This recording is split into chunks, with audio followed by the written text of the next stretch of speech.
बिस्मिल्लाहिर्रहमानिर्रहीम अस्सलाम वालेकुम hello everyone I hope you all are doing well. आज का जो हमारा टॉपिक है that's from world Englishes, nativising और नेटिविजेशन इन वर्ल्ड इंग्लिशेस। यहाँ पे जो वर्ल्ड इंग्लिशेस है ना ये कोई एरर है और ना कोई मिस्टेक, ये इंग्लिश का प्लूरल है। बाकी इसके पीछे क्या लॉजिक है, क्या कंसेप्ट है, इस पर ऑलरेडी मेरी एक वीडियो बनी है, लिंक मैं डिस्क्रिप्शन में दे दूँगा, उस वीडियो को ज़रूर देख लीजिएगा।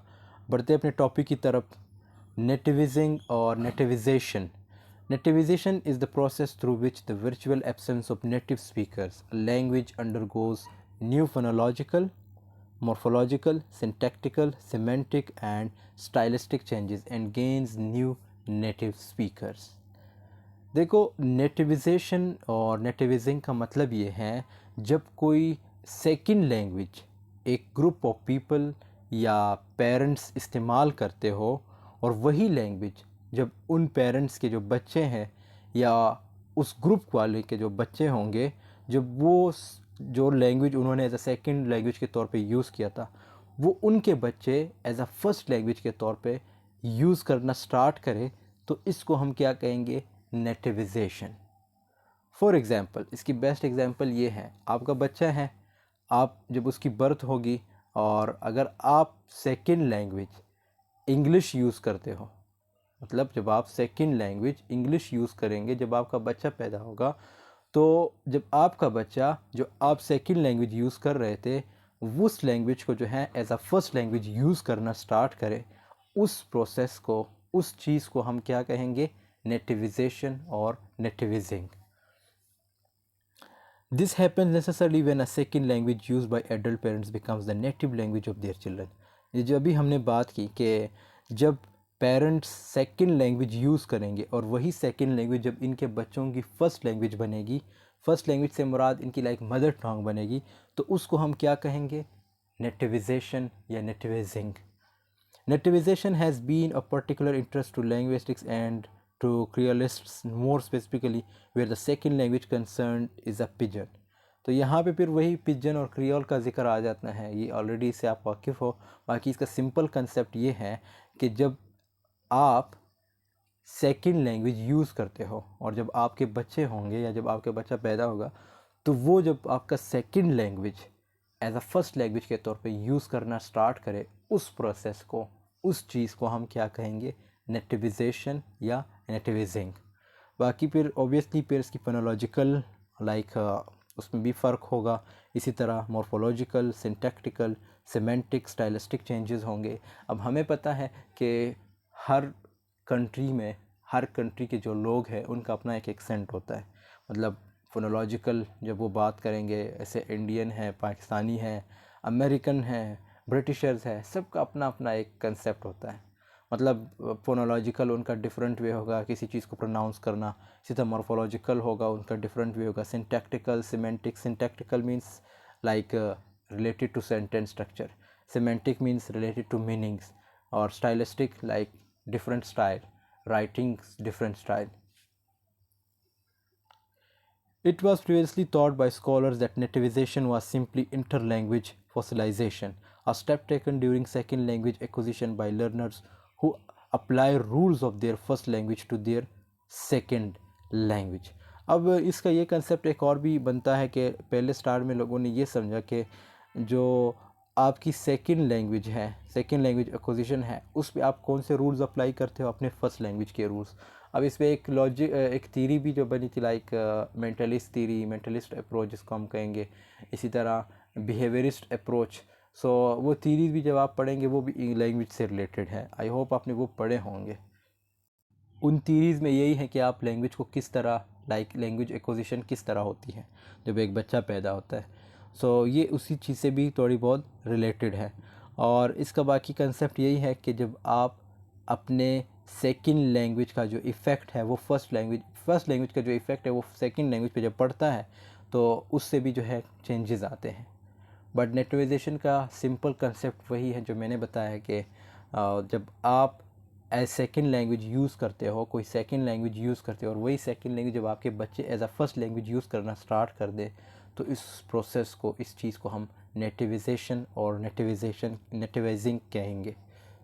और नेटिविजेशन के लिए जो दूसरा वर्ड यूज़ होते हैं, मतलब जो दूसरे वर्ड्स यूज़ होते हैं, वो एक हाइब्रिडाइजेशन है, इंडाइजनाइजेशन है और एक्कल्चरलाइजेशन है। तो ये सारे वर्ड्स इसके लिए यूज़ होते हैं नेटिविजेशन के लिए। However, recent studies now suggest that nativization is simply another form of language acquisition, कि ये लैंग्वेज की दूसरी एक्विजिशन है। Several explanations of Creole genesis have relied on prior nativization of a pigeon as a stage of achieving Creoleness. This is true for Hall's 1966 notion of the pigeon Creole life cycle as well as Bickerton's language bioprogram theory. Nativization world English refers to, अब ये आप कह सकते हैं कि इसकी दूसरी जो है एक डिफिनीशन है। Nativization in world language refers to the process by which English is adapted to suit the linguistic and cultural norms of the native speakers of a particular region or country. It involves the incorporation of local linguistic features such as syntax, vocabulary and pronunciation into the language. Obviously अब यहाँ पे ये भी यही बात कर रहे हैं कि जब आपका अपना फिर एक प्रोनाउंसिएशन होगा, सिंटैक्स होगा, वोकेबलरी होगी और एक नई इंग्लिश लैंग्वेज बल्कि बन जाएगी।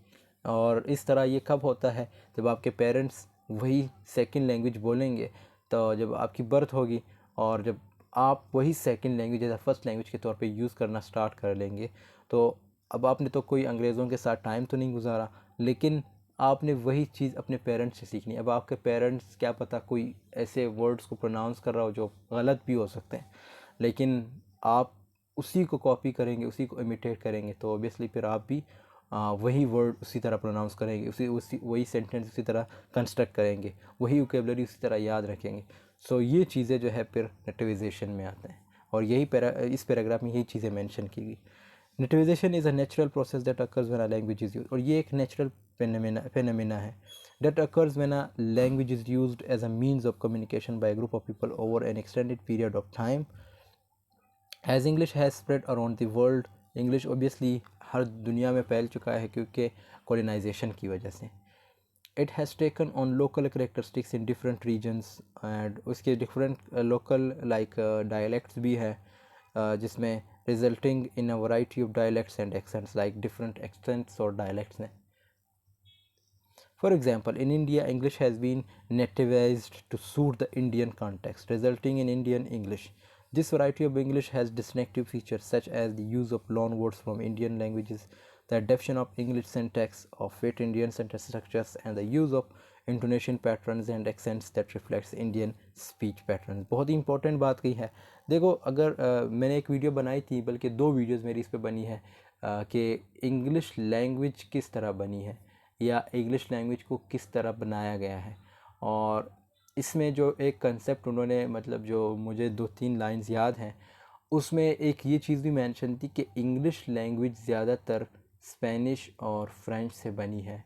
इसी तरह यहाँ पे जो इन्होंने लिखा है लोन वर्ड्स से मुराद जब आप किसी और लैंग्वेज के वर्ड्स अपने लैंग्वेज को कंस्ट्रक्ट करने के लिए यूज़ करते हैं।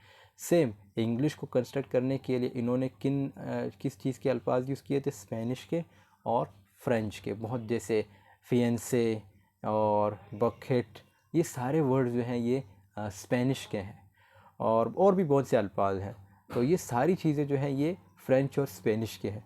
इसी तरह इंडियन इंग्लिश में जो है लाइक यहाँ पे इन्होंने भी ये मेंशन किया है कि इंग्लिश में कुछ ऐसे वर्ड्स भी हैं जो इंडियन लैंग्वेज से, मतलब उस वक्त तो ऑब्वियसली पार्टीशन नहीं हुई थी, लाइक पाकिस्तान और इंडिया एक ही थे, मतलब 1947 की बात है।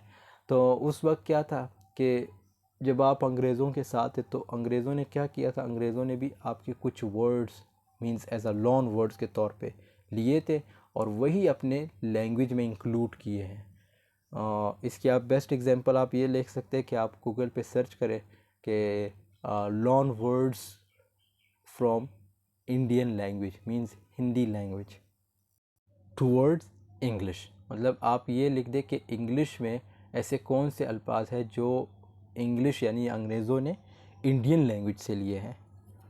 Overall, nativization is a reflection of the cultural and linguistic diversity of English-speaking communities around the world, but it plays an important role in shaping the development of world Englishes. सो ये एक हमारा नया टॉपिक होगा, globalising और globalisation in world इंग्लिशेस। बाकी आज के लिए इतना ही था।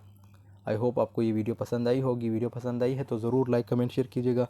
मिलते हैं नेक्स्ट वीडियो में, तब तक के लिए अल्लाह हाफ़िज़, टेक केयर ऑफ़ योरसेल्फ।